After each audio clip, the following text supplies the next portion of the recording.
Riddles with Gigi presents The Nutcracker and the Mouse King. It was a cold night before Christmas, but it was warm in the house of Dr. Stahlbaum. His children had a vivid argument in the kitchen about the presents, which were right behind the door leading to the living room, carefully packed in colorful wrapping paper. "I'm sure this year Uncle Drosselmeyer will give us a whole army of tin soldiers," said Fritz. "fighting against each other with cannons and guns." "I hope he doesn't. I hope he gives us something prettier than this. Something like a magic toy theater. Imagine it, with orchestra playing in it and ballerinas dancing across the scene," replied his sister dreamily. "Poor little thing, how gullible you are. Uncle Drosselmeyer doesn't do magic. Or does he?" Gerda persisted. It was not very easy to gather the big family in one room, but soon everyone was at one place before the Christmas tree.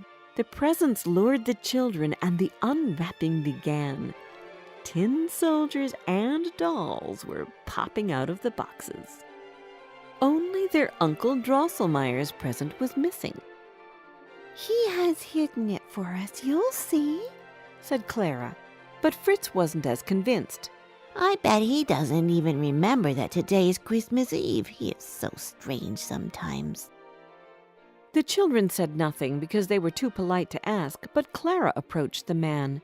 She was holding a picture of a sugar plum fairy which she had drawn herself. "This is for you, Uncle Drosselmeyer." The old man was touched by Clara's gift. He pulled out a small package from his waistcoat pocket. "What do I have for little Clara and Fritz? Which one of you wants to open it?" Seeing how small the gift was, Fritz felt disappointed and said, "Let Clara open it." His sister was delighted by the opportunity and started examining the package before opening it. "It's a doll," she whispered almost to herself, and unwrapped it. It was a doll, but not a usual one. It was a soldier and also a nutcracker. His mouth was wide open so that his big jaws could fit a nut in between. "Honestly, not really a very beautiful toy, but at least the soldier looks funny," Clara thought, and thanked her uncle for it. But Fritz didn't like the toy at all. "It's so useless, except for when you break nuts," he mumbled. And that was what the family did after dinner. While Clara had some difficulties to press the jaws of the nutcracker together, Fritz was strong enough to crack the nuts until he tried to break open an extra hard nut, pressing and squeezing the nutcracker until it broke. The poor soldier was left with half of his mouth and looked even worse now. "Why did you do it?"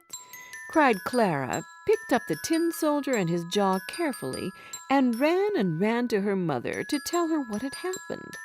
"My baby, I promise you that when I tell Uncle Drosselmeyer, he will make a new nutcracker as good as the old one by tomorrow morning," said her mother. This didn't help because Clara really liked this one, and now that the soldier was hurt, Clara felt even worse that she should change him for a new one.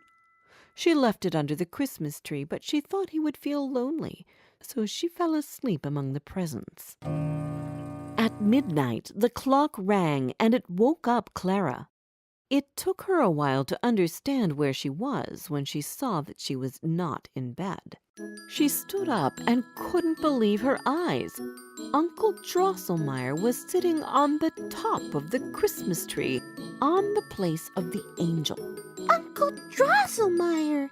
shouted Clara, but he didn't hear her because he was just a doll. She then looked at the nutcracker. He was lying miserably on the floor with his part missing. Unexpectedly, the doll turned his head and smiled at Clara with his half mouth. "Ah!" The girl turned around to run away, but she hadn't made 2 steps, and she saw that the whole floor was covered with mice. The mice were all dressed in uniforms like soldiers, and they all had rifles. They were led by a terrible creature with 7 heads, and each head had a golden crown on it. This was the Mouse King. Clara was a brave girl, but you should agree that a mouse with 7 heads can freak out anyone. She wanted to run, but when she turned back, she saw that the Nutcracker was leading an army of toys behind him. When they were all lined up and ready for a battle, the Mouse King and the Nutcracker gave a signal to their soldiers, and the fight started. The clash was great, but even more spectacular was the fight between the 2 leaders. The Nutcracker fought with the Mouse King, who was biting the body of the soldier with his 7 heads. If only the Nutcracker could catch his necks in his jaws. But he could only jump and kick the Mouse King with his legs. The mice soldiers surrounded the Nutcracker, took him by the feet, and lifted him. But Clara took one of her slippers and threw it after the Mouse King. He ran and hid in a wall crack, and so did his soldiers, who were scared of the giant doll and her slippers. The toys started cheering and dancing. They celebrated all night, and in the morning they all went into the boxes. Clara went to her bed and fell asleep, too. In the morning, Uncle Drosselmeyer was already waiting for her in the kitchen with the Nutcracker in his hands. He had fixed his jaw, and the doll was as good as new. Thank you so much, Uncle. He is the best present I have ever had. And then Clara told him about her dream.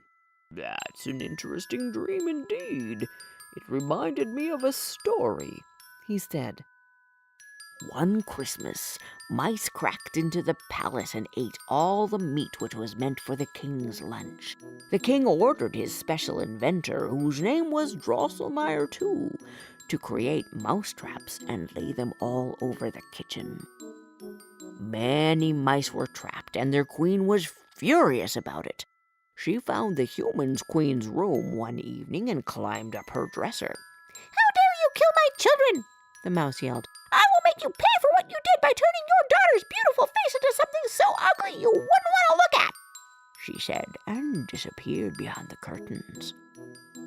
When the king heard the threat, he ordered that 7 cats should guard the princess's bed at night, so that no mice can approach it.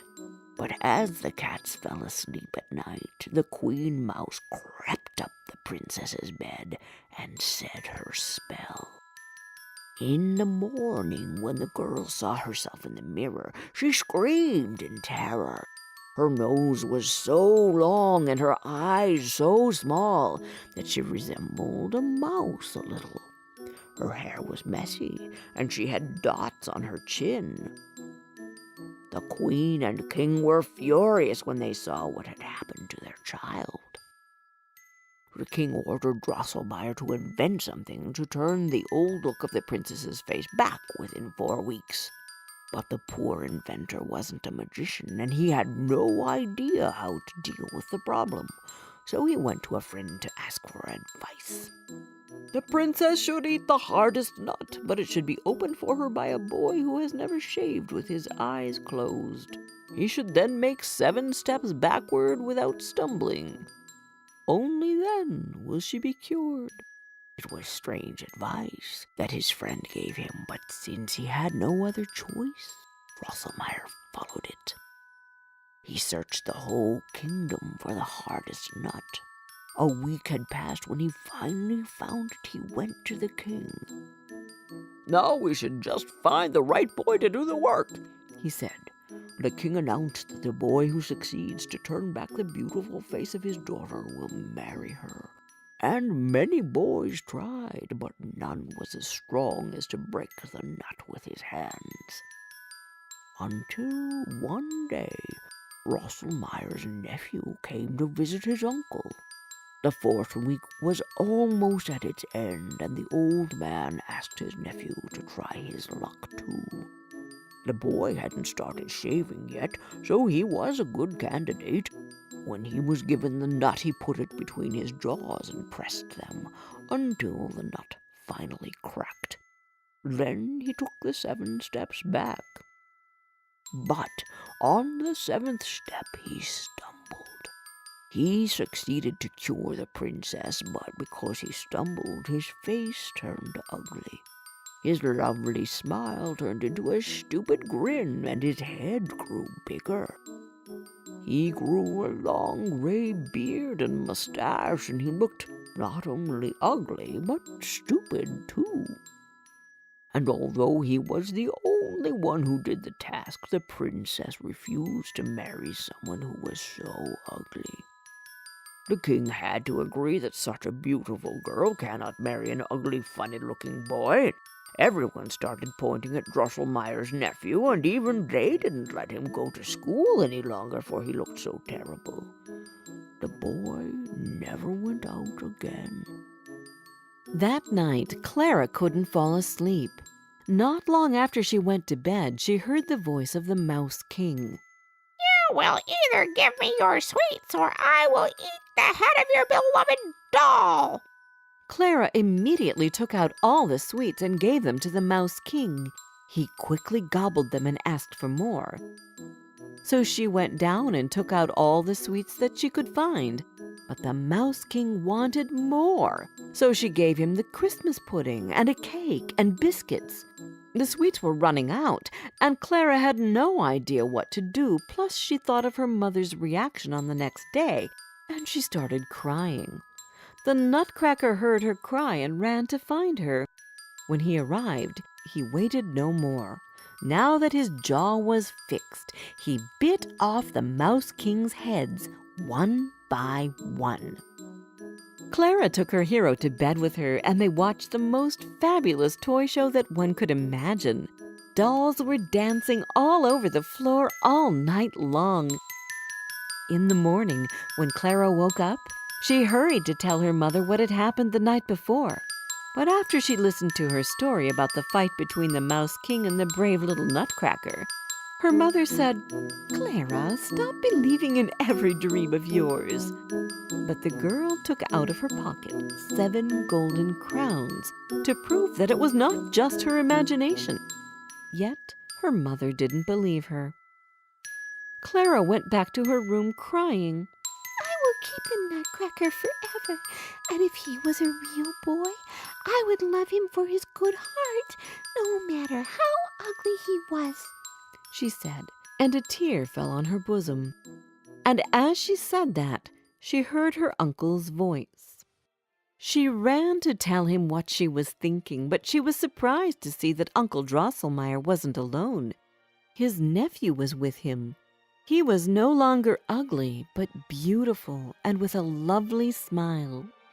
When Clara had said she would love the Nutcracker, she had broken the spell, and now her brave guard was standing in front of her. When their eyes met, they knew that one day they would be married, and they would live happily ever after.